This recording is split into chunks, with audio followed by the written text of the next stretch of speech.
Welcome to Expedition Networking, a special segment of the Networking RX podcast. I'm Frank Agan, founder and president of AmSpirit Business Connections, and your host for this program. For those of you who are familiar, on the Networking RX podcast, we share information and have conversations with experts, such as authors, researchers, and social scientists. And all of these programs are aimed at helping you learn how to become better at building professional relationships and understanding why they work. In this Expedition Networking segment, however, we're going to bring on successful entrepreneurs and unique professionals and explore their networking adventure and learn how they used relationships to create lasting success. Today on Expedition Networking, we have Roland. He is a social entrepreneur and founder of Abenity, which is a 6-time Inc. 5000 company that empowers corporate perks for some of the top brands out there, US Bank, MasterCard. It's also available to smaller companies. I'm sure we'll touch on that as well. And while Abenity provides millions of subscribers with private discounts, the company has a social mission. And it attempts to tackle extreme poverty with every program they deliver. And we'll touch on this. We talked before we hit record, and he was kind of sharing how they got into it, how they've been very intentional and very, very purposeful with respect to the social mission. So I'm excited to hear more about this. Brian lives in Scottsdale, Arizona with his wife and 3 daughters. And actually, that's where he lives right now. I'm talking to him. He's in Minneapolis because he's got a great remote business, or a business that allows him the flexibility to be where he wants, when he wants. It's the new way to work, the way I see it, right, Brian? Yeah, absolutely. Well, thanks, Frank. Yeah, I think I've been in 6 or 7 different places in the last 12 weeks. So we're just working from the road and vacationing along the way. It works. Let's roll back the hands of time and talk about how you got going in Abenity. I do want to talk about the company's social mission, but just how this thing was put together, your relationship with certainly with your team. I think that's first and foremost important, because without a team, you really can't serve clients. But let's just start in. How'd you get started in this? Yeah, absolutely. So, I went to Nashville as a college kid to say, hey, let's do the music industry. That sounds awesome. And I played the trumpet, and I've always been kind of a business guy. I kind of shot my first sales pitch video when I was 11. It's on my YouTube page. It's fun to kind of have that on the side of the house where I did it. And I found that the music industry was not nearly as entrepreneurial as I hoped it would be. In fact, it was the complete opposite environment of the creative environment I expected it to be. Especially back in 2001, before it was disrupted so badly by the digital changes that were coming its way. And so I was just like, I'm not babysitting 40-year-olds as a 20-year-old. This is not my goal. So I took a job selling cell phones, doing outside sales. And my boss was a great business guy. He's a business coach now and helping other business leaders. I learned so much from him along the way. He basically said, don't come back until you've found 30 people that want to buy phones, or 30 phones. And so that was it. It was feet on the street, figure it out. And he said, hey, a little advice, talk to a business that needs 30 phones and, sell them there, and then don't do anything for 29 days. Just come back the next month. And so my only problem was I was too scared to talk to businesses about anything. I was like a musician kid. I like talking to people, but CFOs made me, I didn't even know how to approach one of them. So that was kind of the start, was, this hard knocks experience. And, I touch on 3 things when I talk to people about sales. I'm like, first, just say yes. Like, so I told my boss, yes, right. Okay, I'll do that. I don't know how I'm going to do it, but say yes. And the second thing that really worked for me was just to show up, you know. And I've said all along, I've just been kicking the bushes to see what comes out. I mean, if there was like a phrase to say how we got to where we are, it's like I just keep kicking the bushes to see what comes out. And some things I chase and some things I let go. And you just have to make those decisions in the moment. And then the third thing I like to say is just, kind of the opposite of what a lot of people say, but I've heard you say it on your show. It's get personal. Like, don't be all businessy. Like, I'm sitting here in a V-neck t-shirt with you. First time we've met. It's what I'm comfortable in. It's the way I've grown the business. My fashion does not define my competency as an executive. And that's a countercultural thing that has to be proven out with experience, but you get comfortable. Now, when I was working for my boss straight out the gate, I was not wearing a V-neck t-shirt. I was showing up in a, button up and tie. And that was what was required of me at the time. And that's part of showing up. But you get personal with people, and those 3 rules will get you a long way. Saying yes, showing up, and getting personal goes a long way. So, I was doing the cell phone thing. I found out that I could talk to big businesses about the discounts their employees got off their Sprint services. So Pepsi would do a huge contract with Sprint Corporate for hundreds of thousands of lines. And their part of that contract gave their employees a personal discount off their cell phone use. And they were good discounts, something like 23% off every month. And so I was like, I can't talk to Pepsi Corporate about this, but I can go sit in the break room and I can talk to their employees, make sure their employees are getting a good deal. And that's what I did. And soon it was a lot of work to doing that, driving across town back and forth all the time. So finally just decided, I was like, hey, I can stay in the office and pick up the phone and call an HR person and say, hey, if I send you a flyer, will you email it out to all your people? And they did that. I got the phone starting to ring. I went to my boss. I said, hey, I can't answer all these calls. My brother builds websites. Can he build a website to take the orders for us? This is 2003. So this is before the web's the e-commerce is developing. Right. And he said, sure. And so building the websites, I said, hey, Mark, my brother's Mark. I said, let's reflect the discount of Pepsi on this site. Let's put the Pepsi logo on this site, and let's put all the Sprint products at their discounted rate on here. And we just started taking orders. And I'm trying to figure out what came first. I think as I was talking to a company like Pepsi, and we got a bunch of big ones using it, I just picked up the phone and called anybody. And one of the Sprint national account managers called me, and he's like, hey, Pepsi's my account. Who are you? Right. Like, I'm a musician in Franklin that's doing what I can to get my 30 phones. Right. To eat. And, yeah. Right. Yeah. And he's like, who built this website for you? I was like, my brother and I did. And he's like, it's awesome. I've been waiting for 6 months for Sprint Corporate to get me a website like this. So it was that first developing the relationship. And part of that was just being authentic with that guy and being real about what we were doing. And we weren't doing anything wrong. It was just, they hadn't seen it before. And so he said, well, how long would it take you to make one for me? I was like, well, we built it as a template. So, after this call, I can email it to you. It's, plug and play. He started telling his account manager friends. And before we knew it, our little Sprint portals were running all the individual sales for Sprint Corporate through big accounts like H&R Block and Northrop Grumman and the U.S. Army and the Walt Disney Company and on. And we built a whole team around this product.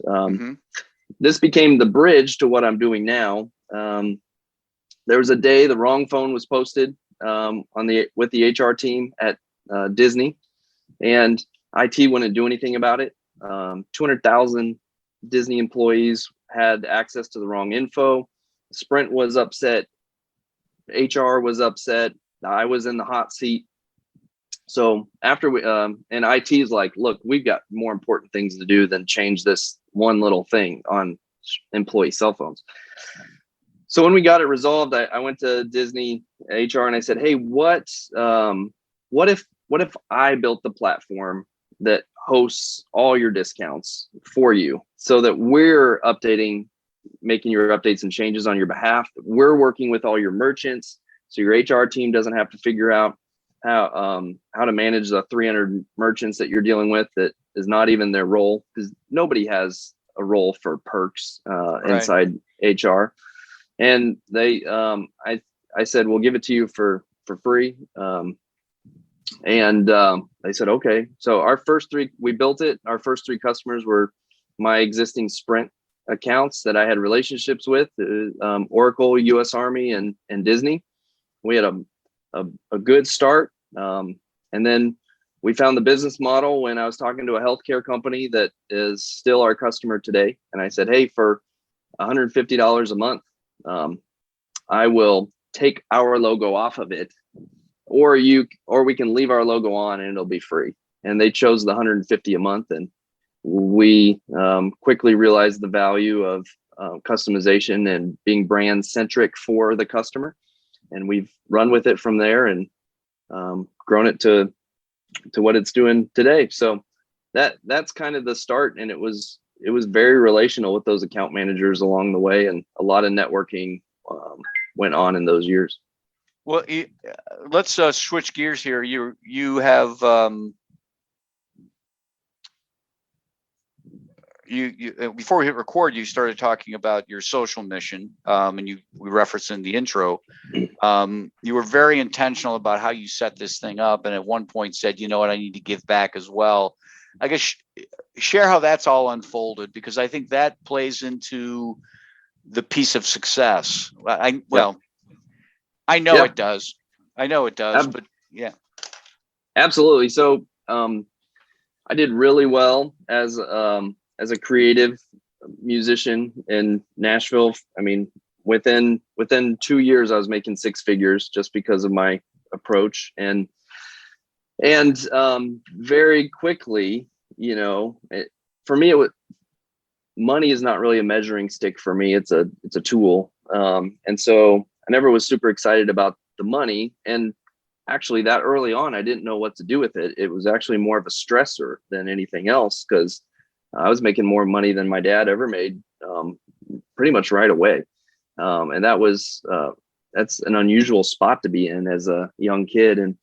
And so, it hit the point where I was looking for more meaning in my work. And so the most meaning I was extracting kind of as the manager of this thing that I built was that I was helping a lot of families save money on their cell phone bills. And, I was stretching their payroll dollars. That's not a bad thing. Those families appreciated it, but it didn't light my fire for very long.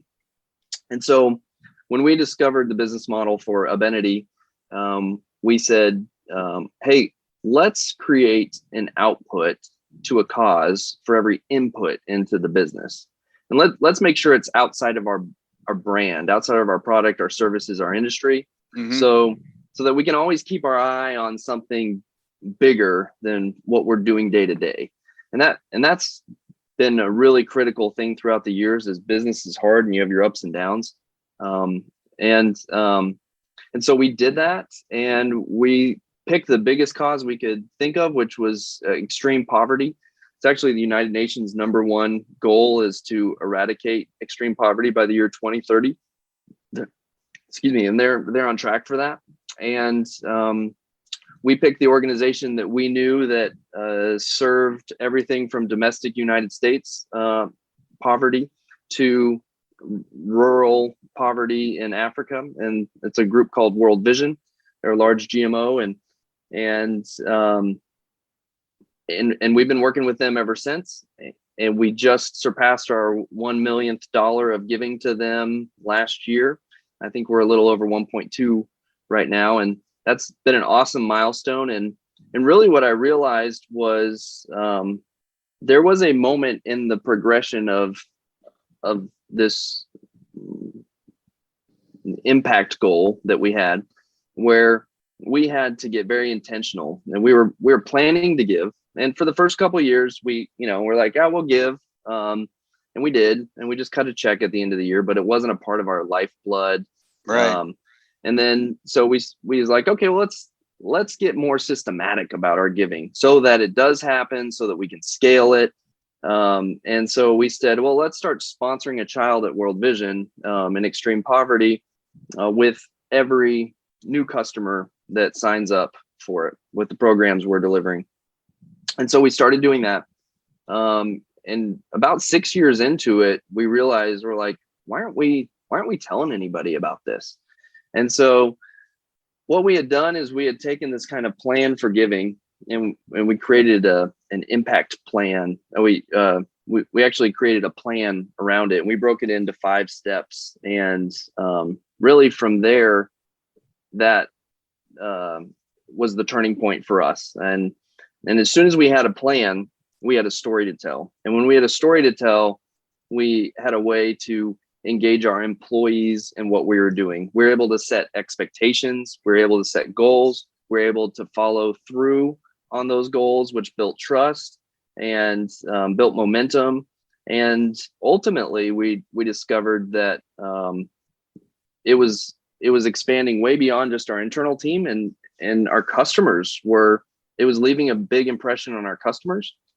And in many cases, our customers tell us they choose us because of the impact we're making and our intentionality around that, and the social mission that we've built around a cause that's everyone feels is important. And we're talking about extreme poverty. We're talking about the people in the world who are still living on less than $1 a day, who in many cases are walking 3 to 5 miles every day just to find dirty water that's clean enough to drink.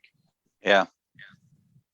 Yeah, no, that's certainly inspiring. It's a great story, and I'm glad you're getting it out. I would imagine your employees are bought into this, which I think is huge. And yeah, it's for the team. So, what started as kind of a common cause really developed into a shared purpose for the team. And that shared purpose really started drawing the right kind of people to work for us. The people that care about those things built a really intentional team, which really just jumped right over the culture goal and leapt into a community at work. Culture is not really something that you set out to have. You have culture regardless. I mean, you'll have a good culture, a bad culture, or a lukewarm culture. It's going to be what you make it. Community is really the end goal. If you can get through the culture and you have people that want to be together, that want to work together, that are really focused on a common why. And a lot of times it takes something bigger than your product to do that, because the product will fail you at some point and disappoint you. The service you provide will fail and disappoint you or others. Your industry, for that matter, is likely to get disrupted and fail you and disrupt you. So having a cause you're fighting for outside of your brand has been really important for the development of our team and our mission, for that matter. Well, I guess switching gears here,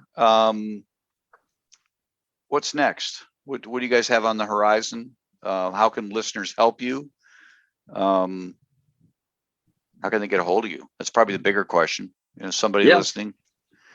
Absolutely. So I had the privilege of being able to hire a CEO and president and COO for our business last year, which allowed me to step out of the entrepreneurial role and has allowed me to start unpacking a lot of these concepts that have gotten us to the level where we are.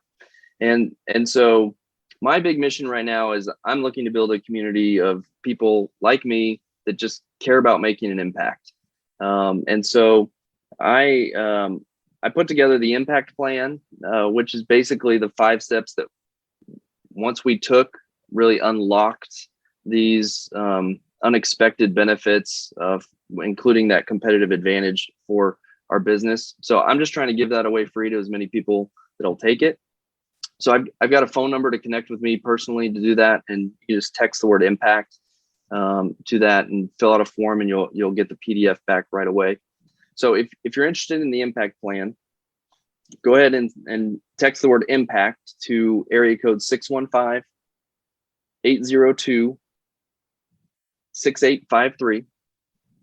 Fill out the registration form there, and you'll get that plan right away. And then for Abenity, we're really trying to equip small businesses with the same perks and benefits that Fortune 500 companies have had for years. And that's the corporate rates and discounts we offer, up to 40% off everything from pizza and the zoo to movie tickets, oil changes, car rentals, hotels. We brand it for your business. You can get the first month free when you go to abenity.com and use the code founder150 and get yourself hooked up with the same discounts that MasterCard and US Bank and these other large companies are doing for their people. And those are the biggest things we're looking for. I'm really in a state where I'm just looking to give my time to say, hey, how can I help you make a bigger impact with your business? And so I'm open to anyone connecting, and I'm easy to find on LinkedIn as well. Brian Roland. I will put in the show notes to text impact to 615-802-6853. When we stop recording, I will make sure I get all those details so I have that right on the in the show notes, which will get out there far and wide. Last question I have: where next? You started in Arizona. You spent some time in Colorado. Now you're in Minnesota. Where next? Oh man, that's a great question. I don't know. Is my mom listening? She's always worried about where we're going to move next. Okay. We have friends all over the world. I think we're happy with Scottsdale for the time being. We got kids in elementary school still. We probably want to keep them stable for a little while, but we're really digging in. It's a whole nother podcast, but we went to Scottsdale we started a nonprofit working with kids with special needs doing animal therapy with dolphins in Scottsdale. Okay. And we did that for a long time, and until the facility shut down. And so that's my wife's background. It's her passion. It's something we worked on together that we love doing. And so we'd love to find a way to spin the dolphin assisted therapy program back up. That puts us somewhere coastal, because Scottsdale was pretty unique that they had a facility and they don't anymore. So you might find us somewhere coastal in the future if we get the right call from the right dolphin facility. But until then, we're sticking around Arizona. Sounds good. Brian, I really appreciate your time today. This has been good. Yeah, that was fun, Frank. Thanks so much. Nice to meet you. To wrap things up, remember, we're looking for some enterprising business types to join our team as franchisees of AmSpirit Business Connections. Our franchisees work with entrepreneurs, sales representatives, and professionals in their area to help them become more successful through networking and the exchange of quality business referrals in a structured weekly morning meeting. This is a unique franchise opportunity, you see, because these meetings are in the morning. A successful business type or professional can add this franchise opportunity onto what they're already doing. Again, all of our franchisees do something else. For a couple hours in the morning, a few mornings a week, these franchisees work the AmSpirit Business Connections model. The rest of the time, they're attorneys, accountants, realtors, coaches, and consultants of various kinds. The wonderful thing is that not only do our franchisees realize a financial gain from operating the AmSpirit Business Connections model, but the business networks that they build and develop become a great source of referrals for their primary business as well. Perhaps you know someone, perhaps you are that someone. Whatever the case, to learn more about the AmSpirit Business Connections franchise opportunity, please contact me using the email in the show notes or the one we provide at the end of this program. Thanks for joining us on the Networking RX podcast. Please put what you've learned into action today and let us know if you have questions, comments, or ideas for future topics. You can email them to us at podcast@amspirit.com. That's AmSpirit.com. Finally, so you never miss an episode, be sure to subscribe to the Networking RX podcast through iTunes, Overcast, or however you receive your podcasts. Now get out and network with someone. The Networking RX podcast is the copyright production of AmSpirit Business Connection. All rights reserved.